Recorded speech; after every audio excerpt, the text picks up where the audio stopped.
پیل د الله تعالی په خوږ او مهربانه نوم سره. زما ډېرو ښاغلو او اغلو دوستانو سلام او ښې چارې. همزه ډېر مسلمانان شته، هم کافر شته په دنیا کې. زه اشنا د هغه کس یم چې روش یې د انسان وي. زه ډېر خوشحاله یم چې نن پروګرام زما د داسې یو شخصیت سره دی، د داسې یو انسان سره دی چې هغه ډېر هوډمن، ډېر پتمن او ډېر صوبمن انسان دی. د داسې یو انسان سره چې هغه خپل وخت، خپل ځواني، خپل استعداد د خپلو خلکو ته وقف کړی دی. دا داسې یو انسان دی چې غواړي د دغه ترږمیو، بدبختیو، غمونو، ویرونو او سلګیو په منځ کې د خپل ولس په شونډو مسکا او په مخې ځلا راولي.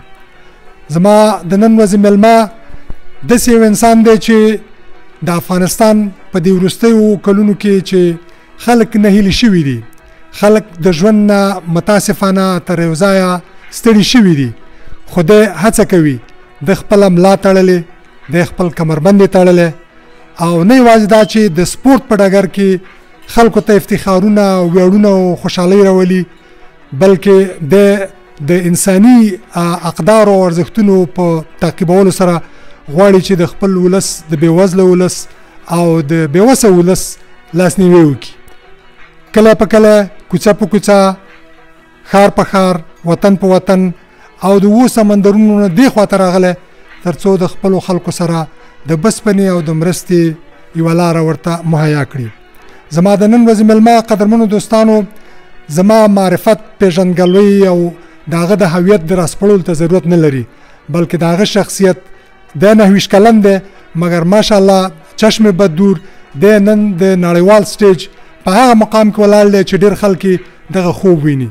دا بل څوک نه دی، دا زموږ د افغانستان د ملي کرکټ ټیم د ډلې مشر او کپتان ښاغلی حشمت الله شهیدي دی. ستړي مه شئ، په خیر راغلی. بسم الله الرحمن الرحیم. ډیره مننه ملکزی صاحب، کور ودان. بیا هم زه غواړم چې تاسو د دې برنامې له لارې ټولو لیدونکو ته سلامونه او احترامات وړاندې کړم. په خپله راغلی که چا راوستی امریکې ته؟ نه، خپله راغلی یم او په یو هدف باندې راغلی یم. هدف دا و چې دلته په افغانستان کې موږ هغه کډوال چې پاکستان هیواد نه راستانه شوي وو په ډېر سخت حالت او مشکلاتو کې وو، نو هماغه لپاره د مرستې راټولولو هدف و. او کله چې زه ورلډ کپ نه راغلم نو د هغوی لیدلو ته هم ورغلی وم، له نږدې مې ولیدل، د هغوی حالات مې ولیده، نو ما خپله فیصله وکړله چې زه به راځم دلته او امریکا میشتو افغانانو ته به د هغوی میسج راوړم او د هغوی حالت به ورته بیانوم. نو په همدې هدف راغلی یم او الحمدلله تر اوسه پورې سفر ډېر کامیاب روان ده. تاسو پوهېږئ حشمت جانه چې دغه ژوند د خوږو او د ترخو یوه مجموعه ده. غورځې دي، پرځې دي، خوښۍ دي، ناخوښۍ دي. که داسې لنډ راته ووایه چې ستا په ژوند کې تر ټولو خوږه شیبه کومه یوه ده، او بیا هم په ژوند کې ستا تر ټولو ناخواله شیبه به خدای مکه هغه کومه ووي؟ په ژوند کې ټیټې، ژورې، خوشحالۍ، خفګان د هر څه راځي. ډېر واقعیات شوي دي، خو زه چې ډېر دردولی یم، یو د مور و پلار مرګ ډېر دردولی یم، او بل کرکټ د موږ فیلډ ده. موږ همیشه غوښتي چې افغانانو ته خوشحالي ورکړو، نو کرکټ فیلډ کې هم ډېر میچونه راغلي دي چې هغه حالت په موږ باندې ډېر سخت تمام شوی ده، چې یو د هغو نه اوس فعلا د موږ اسټرالیا سره چې کله لوبه وه هغه د ما لپاره ډېره دردونکې لوبه وه او ډېر زیات یې خفه کړی وم. همداسې خوشحالیان هم ډېرې راغلي په ژوند کې. تر ټولو زیاته خوشحالي په دې اوس ورلډ کپ لوبو کې د پاکستان خلاف لوبه وه چې هغه موږ وګټله، ما لپاره ډېر خوشحالي وړ وه. زه پوهېږم چې دا پوښتنه به بیا له تاسو شوې چې ولې د کرکټ میدان ته راغلي، چا هڅولي یاستئ او ولې هڅولي یاستئ؟ که داسې په یوه جمله کې راته ووایئ چې ولې د کرکټ د میدان ته راغلي او دغه د سپورت خو د ډیر په لسګونو په سلګونو ډولونه دي، تا ولې کرکټ انتخاب کړ؟ کرکټ سره ما ډیر ماشومتوب نه مینه وه او ما فامیل کې مشران ورونو دوی به هم کرکټ کاوه، نو ماشومتوب نه همدا ارمان و چې یو ورځ به د افغانستان لپاره لوبه کوم. حالان کې په هغه وخت کې د افغانستان لوبډله وه هم نه، خو ما به په خپل تصور او خیال کې دا تېرېده چې د افغانستان لوبډله یې او زه بیا لوبه کوم. نو هغه شوق او بیا د ملک د افغانستان سره مینه وه او د وطن او د وطنوالو د خوشحالولو یو احساس و چې زه مجبوره کړم چې زه د افغانستان لپاره لوبه وکړم. او په هغه وخت کې چې ما نوې لوبه شروع کوله د کرکټ دومره آینده هم نه وه معلومه او دومره غټ تاریخ هم موږ نه درلوده، نو بیا هم ما خپل ژوند ورته وقف کړ کرکټ دپاره او همدغه مې ارمان مقام ته هم ورسېدو او همدا م غوښتل چې خپل هیوادوالو ته او خپل د ملک نوم جګ کړو. ځینې کرکجن خلک شته او هغوی یو عیبجن تور لګوي او یا دعوه کوي او یا داسې احساس کوي چې دغه د کرکټ لوبه دا د یو سمت لوبه ده، د یو جهت او د یوې ژبې د خلکو لوبه ده. آیا رښتیا هم همداسې ده که خبره داسې نه ده؟ نه، دا خبره هېڅ حقیقت نه لري او د ما په نظر چې کرکټ یا هر لوبه افغانستان کې چې دا خصوصا زه به د کرکټ باره کې وغږېږم. د کرکټ بورډ وظیفه دا ده چې په هر ولایت کې زمینه او سهولتونه برابر کړي لوبغاړو ته یا څوک چې د کرکټ شوقي هغه ته زمینه برابره کړي د دې چې هغه کرکټ وکړي، اکیډمیانې ورته جوړ کړي، ګراونډونه ورته جوړ کړي. دا د کرکټ بورډ وظیفه ده. نو هغه شته دي په ټولو ولایتونو کې، که شمال ده، که جنوب ده، که شرق ده، که غرب ده، ټولو کې اکیډمیانې هم موږ لرو او ګراونډونه هم موږ لرو او موږ سره لوبغاړي د شمال نه هم شته دي، د جنوب نه هم شته دي، شرق نه هم شته دي، له هر هغه ګوټ د افغانستان نه شته دي. او بل مهمه خبره دا ده چې موږ 34 ولایتي لوبډلې لرو چې هغه د افغانستان ټول ولایتونه چې وجود لري هغه هر یو ولایتي لوبډله لري. نو بیا باوجود دې د لوبغاړي سلیکټ کول هغه په سم پورې اړه نه لري، هغه په استعداد پورې اړه لري. نو چې څوک هم ښه لوبه کوي، ښه پرفارمنس کوي، د هغه ریکارډ هلته موجود په کرکټ بورډ کې، د هغه لوبغاړی چې لوبډلې ته راځي هوایي نه راځي، هغه د یو پروسس په ترو راځي. نو د ټولو ریکارډ په کرکټ بورډ کې ډیټابیس شته ده، موجود ده. نو د ما په نظر چې د لوبغاړي پرفارمنس ته کتل کېږي، د هغه فټنس ته کتل کېږي، هغه کرایټیریا که ټچ کړي، هغه که د پنشیري، هغه که د لغماني، هغه که د ننګرهاري یا د لوګري یا د قندهاري، خو چې کرایټیریا ټچ کړي هغه لوبډله کې لوبېږي. یعنې ستاسو مطلب دا دی چې دا یوه ملي لوبه ده او د ټول هېواد په کچه ده؟ بالکل ملي لوبه ده، بالکل د هېواد په کچه ده. او موږ لوبغاړي هم زه شخصا خپل نظر درته وایم، زه افغان یم. افغان مطلب چې څوک ځان ته افغان وایي هغه هم تاجکي، هغه هم پښتوني، هغه هم هزاره‌ای، هغه هم د هر قومي. نو زه چې څومره په خپل پښتونولي په خپل په پښتونولي فخر کوم، زه همداسې په دري ژبې، په همداسې په هزارګي، هزاره یا ازبکانو ژبه چې کوم ده، په دې ټولو باندې زه همدومره فخر کوم.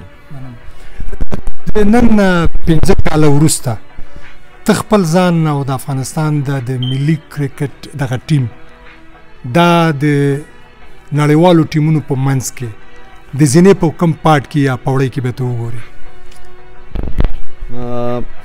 نو اوس خو فعلا لکه څنګه چې کوم پرفارمنس موږ په دې ورلډ کپ کې وکړه او څنګه لوبې چې موږ وکړلې، دې کې موږ قوي لوبډلې ماتې کړلې او نورو نه چې و هم بایلل، تر اخري باله پورې موږ ورسره فایټ وکړه. نو 15 کاله به که زه ووایم چې اوس نه زه پې یو فیصله وکړم یا یو خبره وکړم، شاید موږ انشاءالله په هغه آینده 5 کالو کې موږ که ورلډ کپ کې ولوبېږو انشاءالله دې جوګه به وي چې موږ فاینل یا سیمی فاینل د ورلډ کپ کې به موږ برخه اخلو انشاءالله ډاډمن یو. او بله مهمه خبره دغه ده چې دې ورلډ کپ کې موږ کوم پرفارمنس وکړو، موږ د کرکټ د ملک د کرکټ په اصطلاح موږ په دنیا کې ریسپیکټ نور هم زیات شو. هغه ریسپیکټ مې جوړم که اوس به که مخکې ټیمونو موږ لایټ اخیستلو د غټې لوبډلې، ما په اصطلاح خو زه که خپله ووایم ما خپله لوبډله هم زه په غټو لوبډلو کې حسابوم. نو که هغوی موږ لایټ اخیستلو چې افغانستان به یا کمزوري یا ستنا سپینران ورسره دي، هغه به دې نه بعد چې موږ سره میچ کوي د ډېر فکر او ډېر سوچ سره به میدان ته راځي او موږ به لایټ نه اخلي. چون ته ماشاءالله ځوان او 29 کلن وي او زمونږ په جامعه کې څوک چې مشهوري څوک چې لږ د حیثیت او د مقام خاوند دي، ډېر خلک تلوسه لري چې هغه فامیل سره واده وکړي هغه فامیل نه واده وکړي. تا واده کړی دی؟ بالکل و ما واده کړی ده، د ما تقریبا 9 کاله د واده شوي دي. زه ډېر عمر کې کم وم چې و بالکل الحمدلله 3 بچیان لرم چې 2 زامن دي او 1 لور ده. نو دا معنا ده چې د دویم واده یا د دریم خو څه پروګرام نیت خو نشته دی؟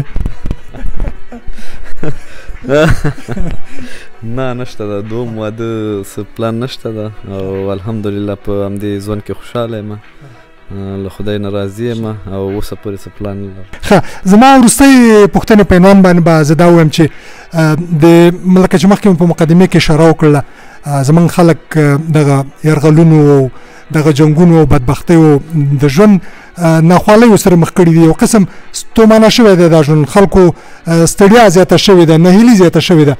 ته د یو ځوان په صفت چې داسې یو ځوان چې هغه د خپل هیواد د افتخار باعث ګرځېدلی دی او د خپلو خلکو ته د خوشحالۍ زمینه ورته برابره کړله، ته خپلو همزولو ته د وروستي پیغام په شکل په صورت کې یا په بڼه کې څه پیغام هغوی ته لري چې د ستومانه ژوند کې نهیلي نشي، ستړي نشي او دغه سفر منزل ته ورسوي، دغه مزل جاري وساتي تر څو چې منزل ته ورسیږي؟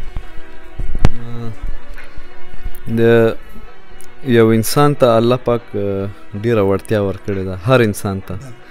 نو هغه خپل هغه شخص پورې یعنی ویلی شم چې هغه شخص پورې دا وړتیا چې دی لکه څومره د دې نه فایده اخلي. وړتیا ټولو ته یو رقم ورکړ شوې ده، الله پاک مغزه هم ورکړي دي انسانانو ته.